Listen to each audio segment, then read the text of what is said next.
biri seni görmedi diye göz kamaştırıcılığını kaybetmezsin. Kalbin kırıldıysa bu sadece sevme gücünün ne kadar derin olduğunu gösterir. Ama şimdi yönünü dışarıya değil, içine çevirme zamanı. Kendini yargılama. Hissettiklerin geçici, özün kalıcıdır. Sen kim olduğunu hatırladığında başkasının seni eksik görmesi seni sarsamaz. Yeniden başlamak zordur ama kırıldığın yerden güçlenirsin. Unutma, sen hep değerlisin. Çünkü değer, terk edenin değil, ayağa kalkanın elindedir.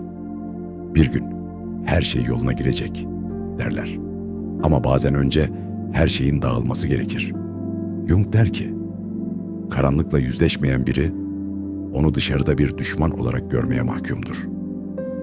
Kalbin kırıldıysa, o karanlıkla otur. Çünkü orada seni tanıyan gerçek bir sen saklı.